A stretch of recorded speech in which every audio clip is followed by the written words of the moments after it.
La noche de difuntos me despertó a no sé qué hora, el doble de las campanas.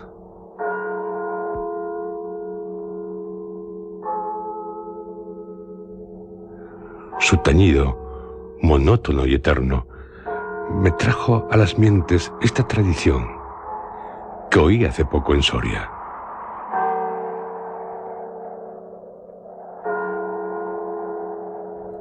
Intenté dormir de nuevo. Imposible.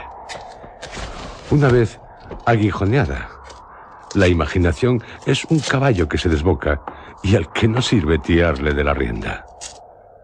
Por pasar el rato, me decidí a escribirla, como en efecto lo hice. A las 12 de la mañana, después de almorzar bien y con un cigarro en la boca, no le hará mucho efecto a los lectores de El Contemporáneo. Yo la oí en el mismo lugar en que acaeció. Y la he escrito volviendo algunas veces la cabeza con miedo, cuando sentía crujir los cristales de mi balcón, estremecidos por el aire frío de la noche. Sea de ella lo que quiera, allá va, como el caballo de copas.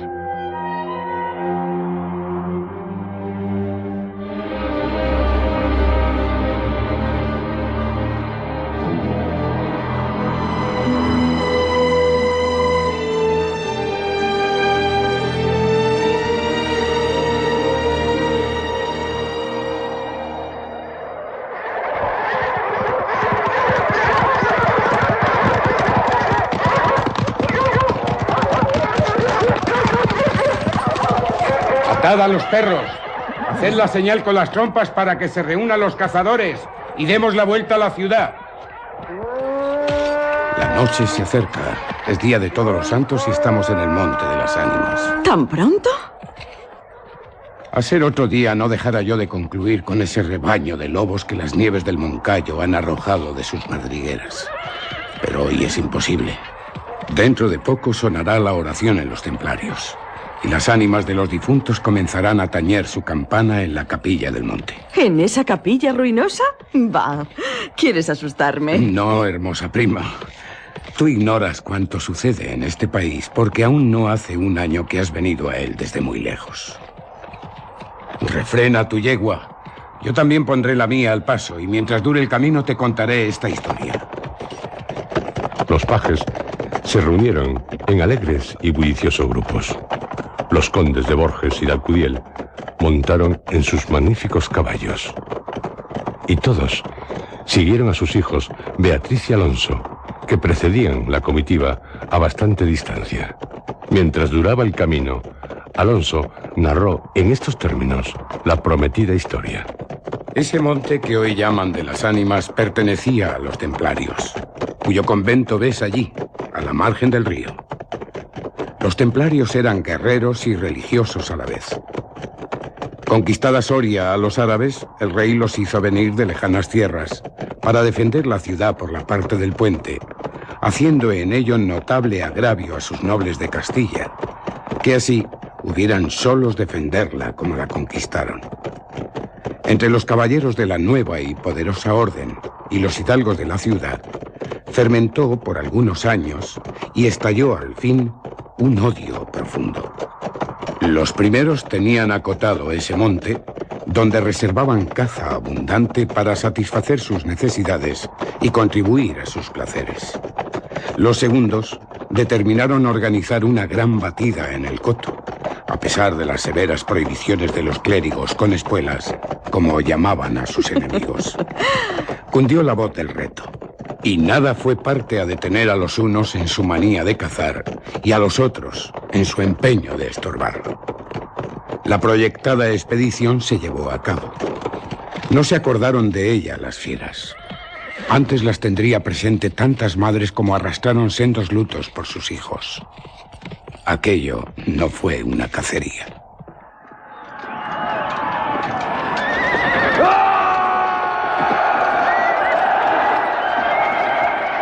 Fue una batalla espantosa.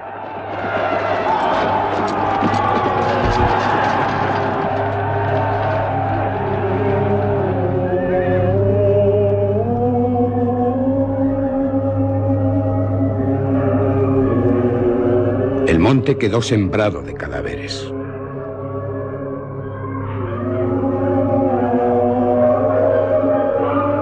Los lobos, a quienes se quiso exterminar, tuvieron un sangriento festín.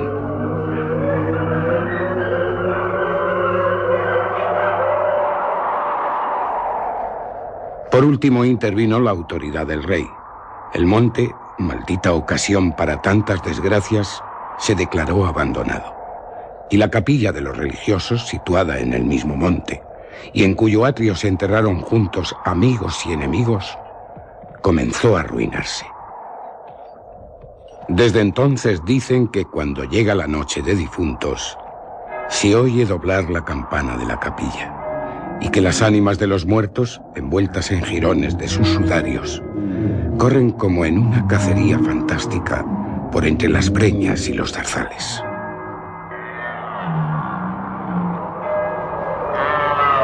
Los ciervos braman espantados, los lobos aúllan, las culebras dan horrorosos silbidos, y al otro día se han visto impresas en la nieve las huellas de los descarnados pies de los esqueletos. Por eso en Soria lo llamamos el Monte de las Ánimas, y por eso he querido salir de él antes de que cierre la noche. La relación de Alonso concluyó justamente cuando los dos jóvenes llegaban al extremo del puente que da paso a la ciudad por aquel lado. Allí esperaron al resto de la comitiva, la cual, después de incorporarse los dos jinetes, se perdió por entre las estrechas calles de Soria.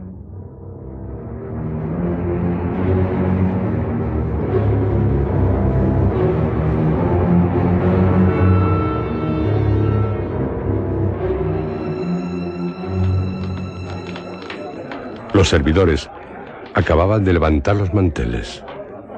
La alta chimenea gótica del Palacio de los Condes de Alcudiel despedía un vivo resplandor, iluminando algunos grupos de damas y caballeros que alrededor de la lumbre conversaban familiarmente, y el viento azotaba los emplomados vidrios de las ojivas del salón.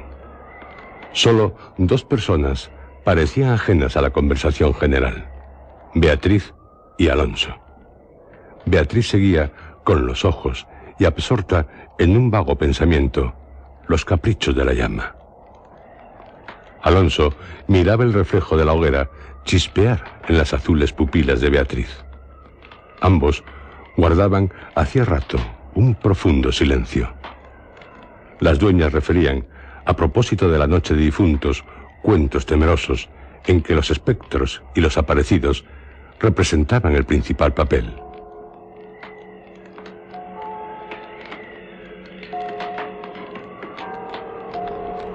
Y las campanas de las iglesias de Soria doblaban a lo lejos con un tañido monótono y triste.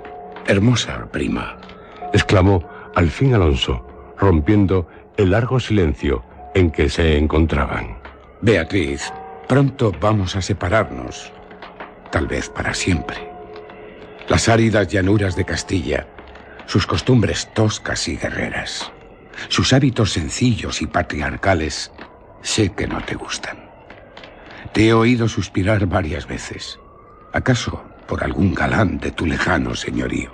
Beatriz hizo un gesto de fría indiferencia.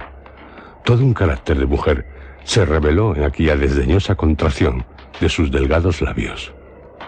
Se apresuró a añadir Alonso: «O tal vez por la pompa de la corte francesa donde hasta aquí has vivido. De un modo o de otro, presiento que no tardaré en perderte. Al separarnos quisiera que llevases una memoria mía. ¿Te acuerdas cuando fuimos al templo a dar gracias a Dios por haberte devuelto la salud que viniste a buscar a esta tierra? El joyel que sujetaba la pluma de mi gorra cautivó tu atención. Ah, qué hermoso estaría sujetando un velo sobre tu oscura cabellera. Ya ha prendido el de una desposada. Mi padre se lo regaló a la que me dio el ser, y ella lo llevó al altar.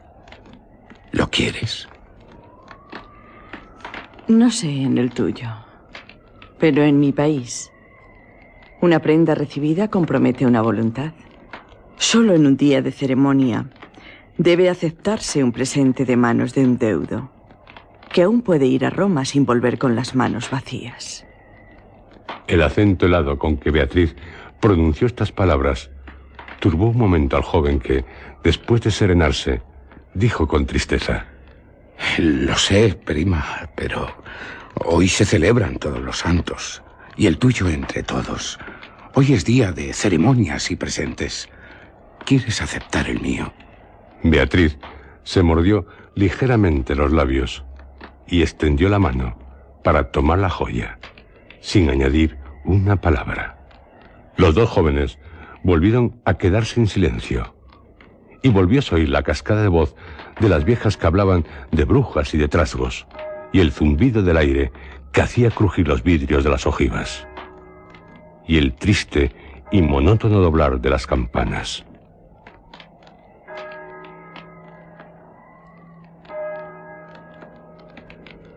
Al cabo de algunos minutos, el interrumpido diálogo tornó a anudarse de este modo. Y antes que concluya el día de todos los santos, en que así como el tuyo se celebra el mío, y puedes sin atar tu voluntad dejarme un recuerdo, no lo harás, dijo él, clavando una mirada en la de su prima, que brilló como un relámpago, iluminada por un pensamiento diabólico. ¿Por qué no? Exclamó, llevándose la mano al hombro derecho como para buscar alguna cosa entre los pliegues de su ancha manga de terciopelo bordado de oro. Después, con una infantil expresión de sentimiento, añadió: ¿Te acuerdas de la banda azul que llevé hoy a la cacería? Y que por no sé qué emblema de su color me dijiste que era la divisa de tu alma. ¿Sí? Pues se ha perdido. ¿Cómo? Se ha perdido y pensaba dejártela como un recuerdo. ¿Se ha perdido? ¿Y dónde? Preguntó Alonso, incorporándose de su asiento y con una indescriptible expresión de temor y esperanza. No sé. ¿En el monte, acaso? En el monte de las ánimas, murmuró, palideciendo y dejándose caer en el sitial. En el monte de las ánimas. Luego prosiguió, con voz entrecortada y sorda: Tú lo sabes porque lo habrás oído 1000 veces. En la ciudad, en toda Castilla, me llaman el rey de los cazadores. No habiendo aún podido probar mis fuerzas en los combates, como mis ascendientes, he llevado a esa diversión, imagen de la guerra, todos los bríos de mi juventud, todo el ardor hereditario en mi raza. La alfombra que pisan tus pies son despojos de fieras que he muerto por mi mano. Yo conozco sus guaridas y sus costumbres. Yo he combatido con ellas de día y de noche, a pie y a caballo, solo y en batida, y nadie dirá que me ha visto huir el peligro en ninguna ocasión. Otra noche volaría por esa banda y volaría gozoso como a una fiesta. Y sin embargo, esta noche, ¿a qué ocultártelo? Tengo miedo. ¿Oyes? ¿Oyes? Las campanas doblan. La oración ha sonado en San Juan del Duero. Las ánimas del monte comenzarán ahora a levantar sus amarillentos cráneos de entre las malezas que cubren sus fosas. Las ánimas, cuya sola vista puede helar de horror la sangre del más valiente, tornar sus cabellos blancos o arrebatarle en el torbellino de su fantástica carrera como una hoja que arrastra el viento sin que se sepa a dónde.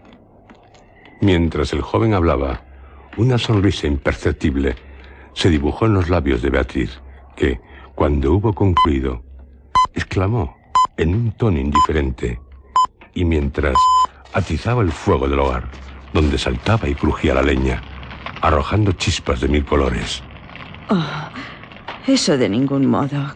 ¡Qué locura! Ir ahora al monte por semejante friolera. Una noche tan oscura. Noche de difuntos. Y lleno el camino de lobos.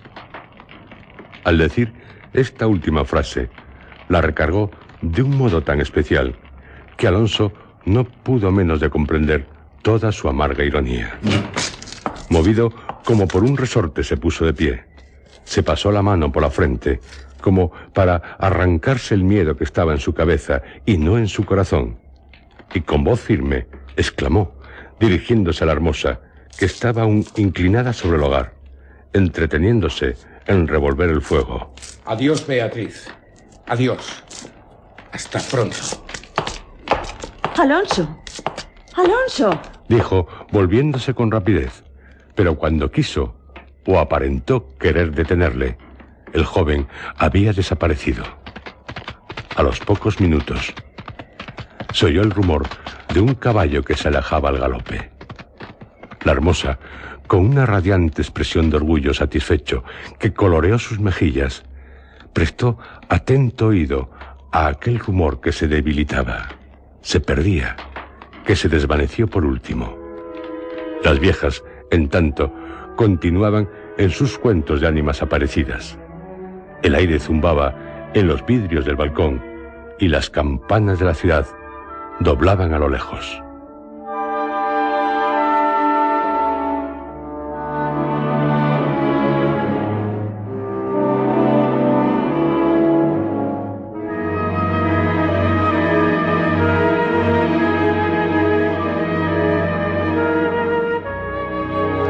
Había pasado 1 hora, 2, 3.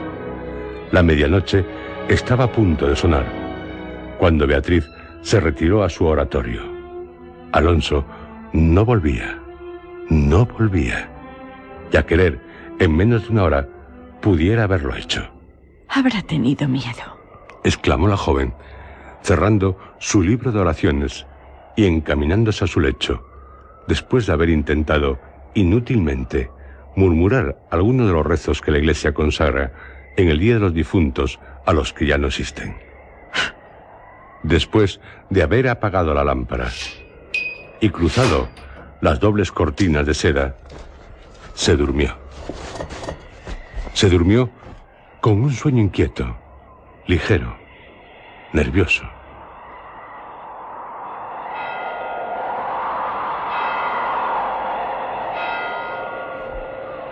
Beatriz. Beatriz. Beatriz.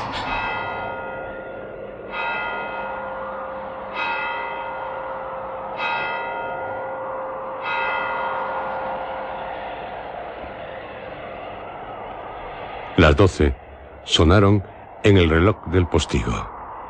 Beatriz oyó entre sueños las vibraciones de la campana, lentas, sordas, tristísimas, y entreabrió los ojos. Creía haber oído, aparte de ellas, pronunciar su nombre, pero lejos, muy lejos, y por una voz ahogada y doliente.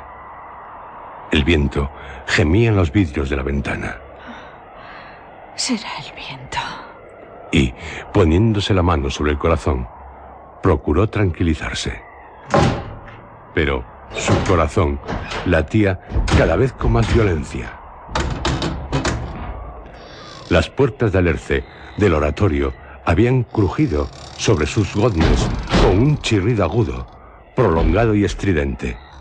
Primero unas y luego las otras más cercanas. Todas las puertas que daban paso a su habitación iban sonando por su orden. Estas con un ruido sordo y grave, aquellas con un lamento largo y crispador. Después, silencio.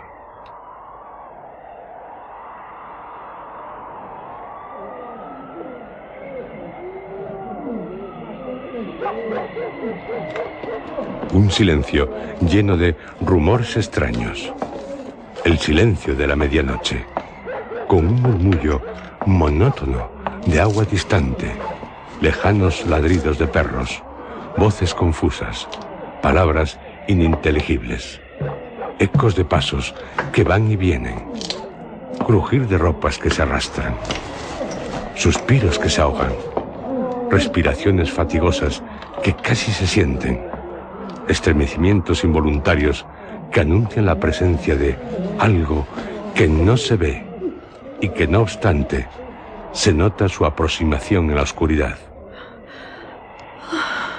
Beatriz, inmóvil, temblorosa, adelantó la cabeza fuera de las cortinas y escuchó un momento. Oía 1000 ruidos diversos. Se pasaba la mano por la frente. Tornaba a escuchar. Nada. Silencio. Veía, con esa fosforescencia de la pupila en las crisis nerviosas, como bultos que se movían en todas direcciones y, cuando dilatándolas, las fijaba en un punto. Nada. Oscuridad. Las sombras impenetrables. Exclamó, volviendo a recostar su hermosa cabeza sobre la almohada de raso azul del lecho. ¿Soy yo tan miedosa como estas pobres gentes, cuyo corazón palpita de terror bajo una armadura al oír una conseja de aparecidos? Y, cerrando los ojos, intentó dormir, pero, en vano, había hecho un esfuerzo sobre sí misma. Pronto volvió a incorporarse, más pálida, más inquieta, más aterrada. Ya no era una ilusión. Las colgaduras de brocado de la puerta habían rozado al separarse, y unas pisadas lentas sonaban sobre la alfombra.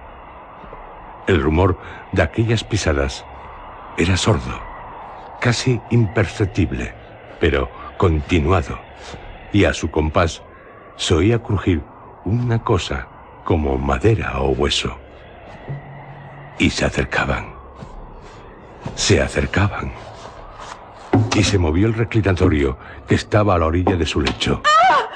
Beatriz lanzó un grito agudo y, rebujándose en la ropa que la cubría, escondió la cabeza y contuvo el aliento. El aire azotaba los vidrios del balcón. El agua de la fuente lejana caía y caía con un rumor eterno y monótono. Los ladridos de los perros se dilataban en las ráfagas del aire, y las campanas de la ciudad de Soria, unas cerca, otras distantes, doblaban tristemente por las ánimas de los difuntos.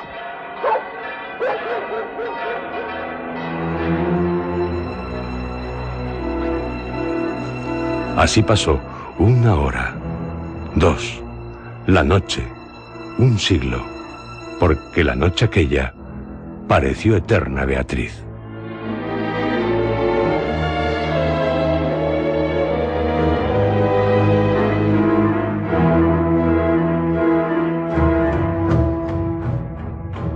Al fin, despuntó la aurora. Vuelta de su temor, entreabrió los ojos a los primeros rayos de la luz. Después de una noche de insomnio y de terrores, es tan hermosa la luz clara y blanca del día. Separó las cortinas de seda del lecho, tendió una mirada serena a su alrededor y ya se disponía a reírse de sus temores pasados, cuando de repente un sudor frío cubrió su cuerpo. Sus ojos se desencajaron y una palidez mortal decoloró sus mejillas. Sobre el reclinatorio había visto, sangrienta y desgarrada, la banda azul que perdiera en el monte. La banda azul que fue a buscar a Alonso.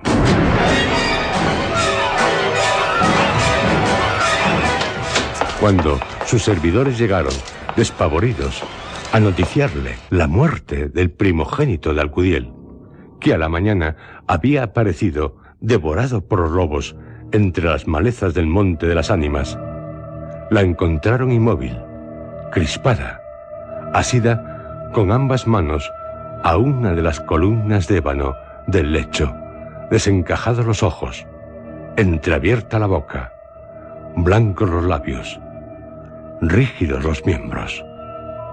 Muerta, muerta de terror.